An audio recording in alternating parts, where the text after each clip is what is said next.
नमस्कार। शास्त्रीय एवं शास्त्रीय प्रतिष्ठा पाठ्यक्रमों में अध्ययन हेतु समस्त अभ्यर्थियों का स्वागत है। हम सभी जानते हैं कि केंद्रीय संस्कृत विश्वविद्यालय के विभिन्न परिसरों, आदर्श महाविद्यालयों और संबद्ध संस्थाओं में शास्त्रीय एवं शास्त्रीय प्रतिष्ठा पाठ्यक्रमों में अध्ययन हेतु इस शैक्षिक सत्र से विश्वविद्यालय द्वारा एनटीए के माध्यम से प्रवेश परीक्षा का आयोजन किया जा रहा है। इस प्रवेश परीक्षा का आयोजन भारत के विभिन्न केंद्रों में एनटीए के द्वारा किया जाएगा। अब हम आवेदन प्रक्रिया के विभिन्न स्तरों और विशेष निर्देशों को जानेंगे, जिससे समस्त अभ्यर्थी सफलतापूर्वक आवेदन कर सकें। आवेदन करने के लिए सर्वप्रथम हम केंद्रीय संस्कृत विश्वविद्यालय की वेबसाइट पर जाएंगे, जहां पर कॉमन यूनिवर्सिटी एंट्रेंस टेस्ट इस लिंक पर आप क्लिक करते हुए आगे जाएंगे।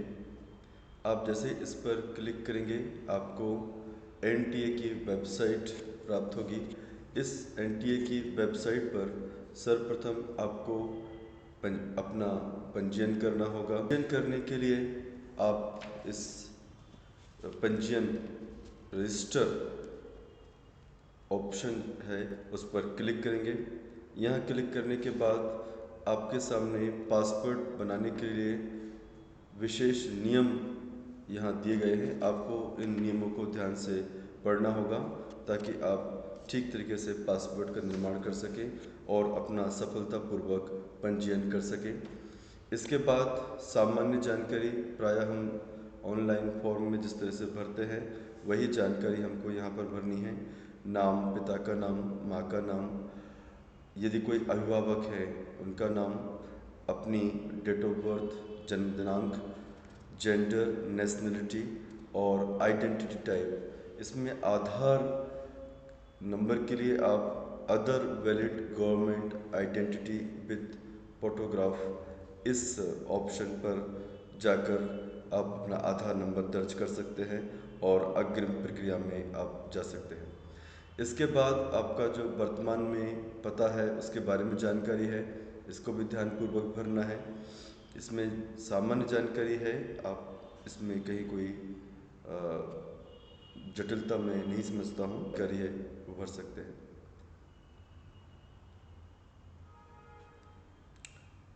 यह जानकारी आपको अपने वर्तमान पते के बारे में भरनी है।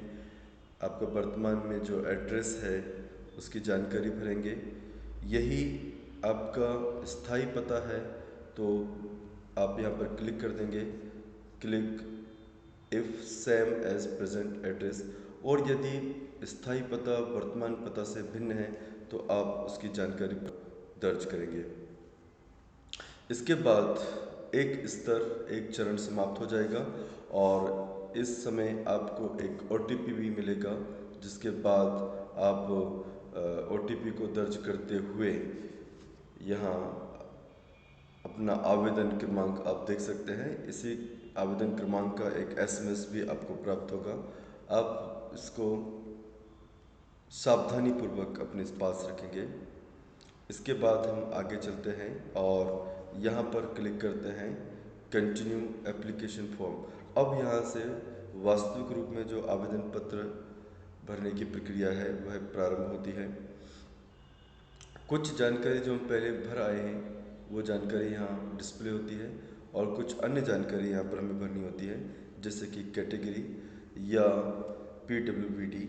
यदि इस कैटेगरी में आप आते हैं तो ये जानकारी आप यस या नो करते हुए आगे बढ़ेंगे।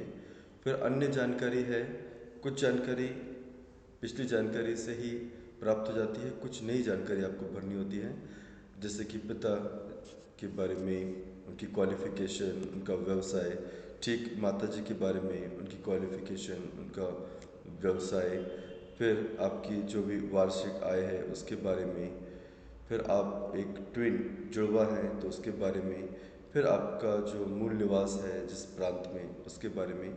अन्य जानकारी भी इसमें है, स्पष्ट रूप से आप देखकर भर सकते हैं। फिर हम आगे जाते हैं और वही जो पूर्व में हमने भरा था वर्तमान पता, उसके बारे में जानकारी आती है। फिर कुछ और जानकारी यहाँ पर है कि क्या आप गरीबी रेखा से नीचे हैं, क्या आप कश्मीरी माइग्रेंट हैं, क्या आप रक्षा सेवा से जुड़े हुए पूर्व सैनिक इत्यादि हैं। उनके बारे में आपको ये सारी जानकारी भरनी होगी सावधानी से। फिर हम आगे आते हैं। फिर और जानकारी जो है वह है हमारी शैक्षिक योग्यताओं के विषय में है। इसमें हमें 10वीं कक्षा की जो जानकारी है वह भरनी है कि प्रायः जो शास्त्री एवं शास्त्री प्रतिष्ठा इन पाठ्यक्रमों के लिए तैयारी कर रहे हैं वो 10वीं की परीक्षा तो उत्तीर्ण होंगे ही, तो उसकी हमें जानकारी भरनी है। यहाँ हमें एक विशेष परिस्थिति याद रखनी है बोर्ड के नाम के बारे में। यदि यहाँ पर आपका बोर्ड प्राप्त ना हो, जैसे केंद्रीय संस्कृत विश्वविद्यालय या सेंट्रल संस्कृत यूनिवर्सिटी, इस विश्वविद्यालय से पढ़े हुए प्राक्शास्त्री द्वितीय वर्ष के विद्यार्थियों को यदि सेंट्रल संस्कृत यूनिवर्सिटी ये विकल्प नहीं मिलता है तो आप अदर इस विकल्प का चयन करते हुए आगे बढ़ेंगे और अन्य सारी जानकारी यहाँ पर आप सबमिट करेंगे। फिर इसी तरह की जानकारी कक्षा 12वीं के बारे में है। यहाँ पर हमें 2 ऑप्शन प्राप्त होते हैं, पास्ट और अपीयरिंग। जो अभी वर्तमान में कक्षा 12 में या प्राक्शास्त्री द्वितीय वर्ष इत्यादि या अन्य समकक्ष कक्षाओं में पढ़ रहे हैं वो अपीयरिंग इस विकल्प का चयन करते हुए आगे बढ़ेंगे और सारी जानकारी बड़े सावधानी से यहाँ पर भरेंगे।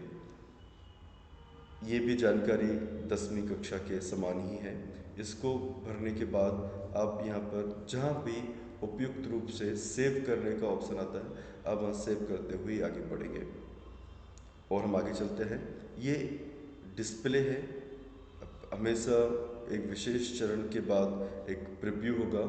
प्रीव्यू में आपने जो जानकारी भरी है उसी जानकारी को आप अंतिम रूप में देख सकते हैं। यदि जानकारी सही है तो आप next proceed to next section इस ऑप्शन पर क्लिक करके हुए आगे बढ़ेंगे। ये भी प्रीव्यू है। यहाँ पे हमें सारी जानकारी देख लेनी है कि जो हमने जानकारी भरी है वो सही है या नहीं। सही जानकारी है तो हम एक एक स्टेप करते हुए आगे बढ़ेंगे। अब ये अत्यंत महत्वपूर्ण विषय है क्योंकि यहाँ पर हमें विश्वविद्यालयों का और उनके समक्ष हमें पाठ्यक्रम का चयन करना है। तो हमारे सामने शास्त्रीय पाठ्यक्रम हेतु 4 संस्थाएं उपलब्ध हैं।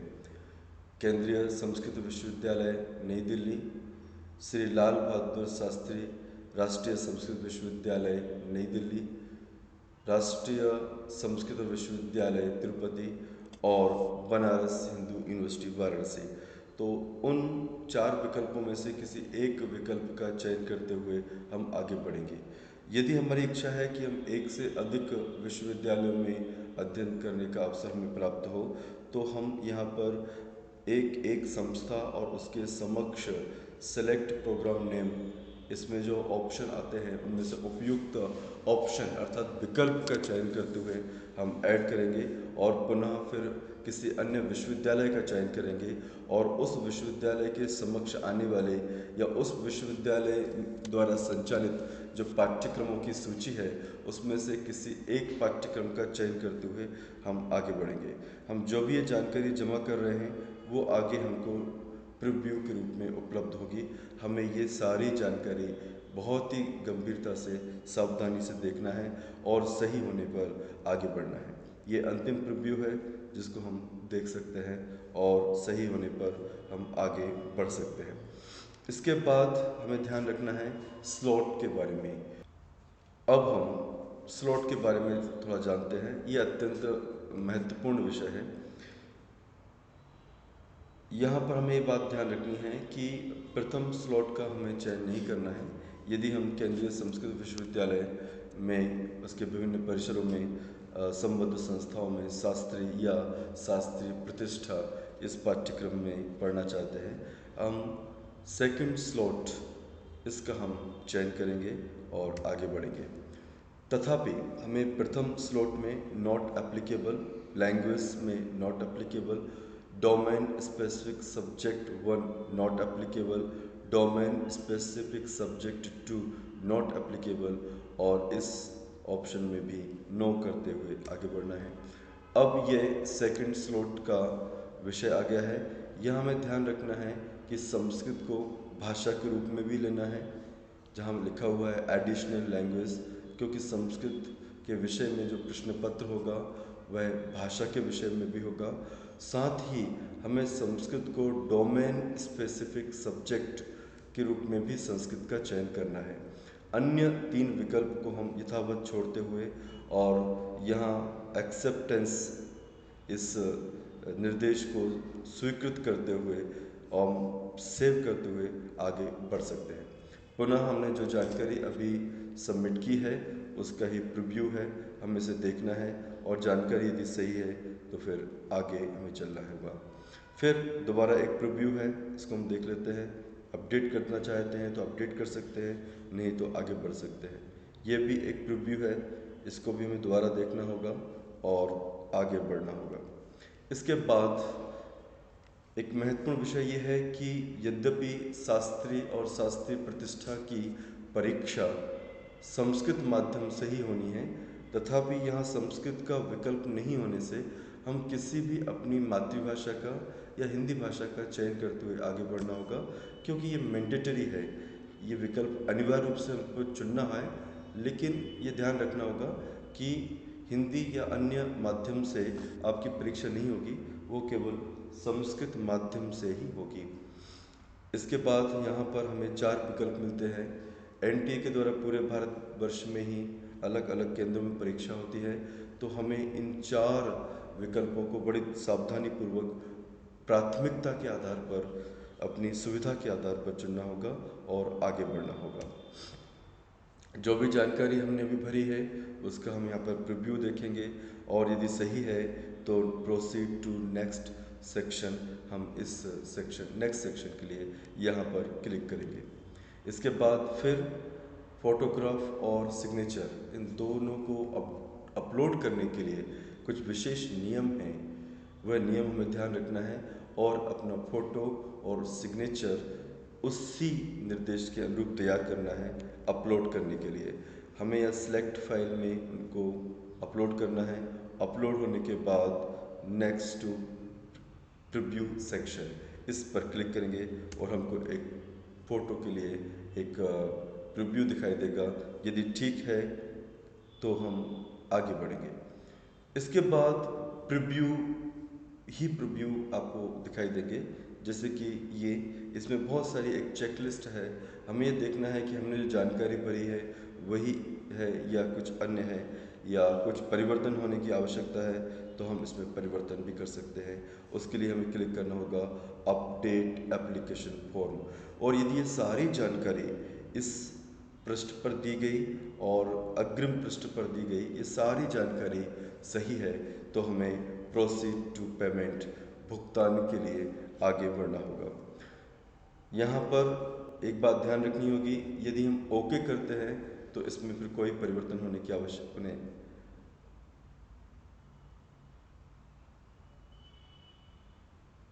एक बात यह ध्यान रखनी होगी कि यदि हम ओके करते हैं तो फिर परिवर्तन करने का अवसर नहीं होगा।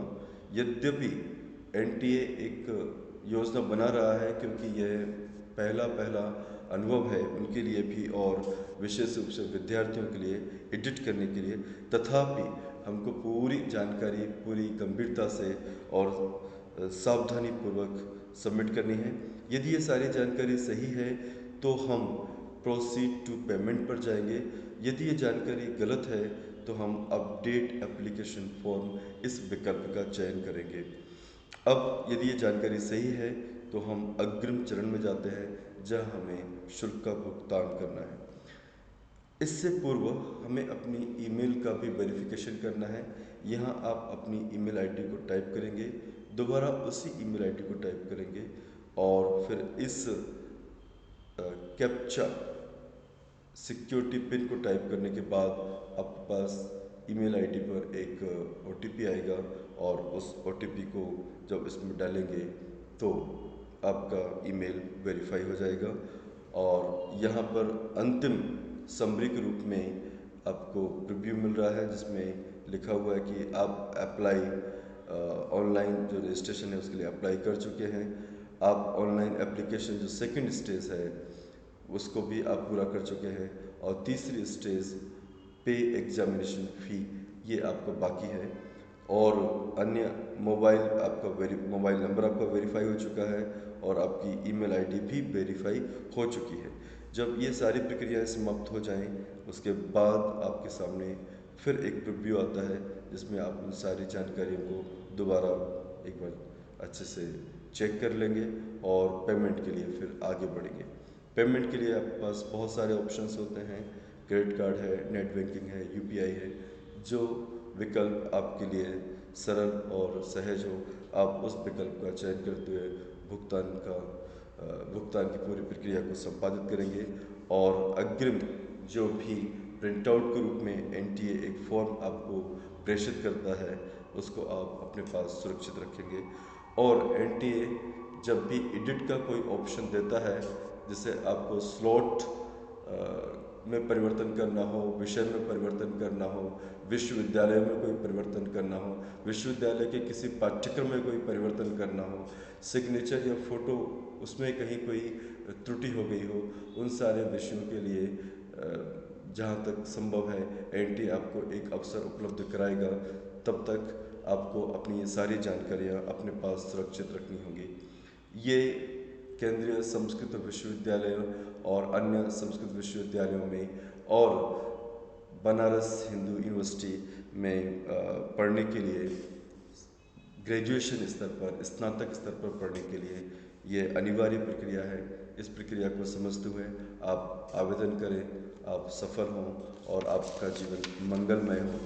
इसी विचार के साथ मैं यह मार्गदर्शन की प्रक्रिया को समाप्त करता हूँ। धन्यवाद।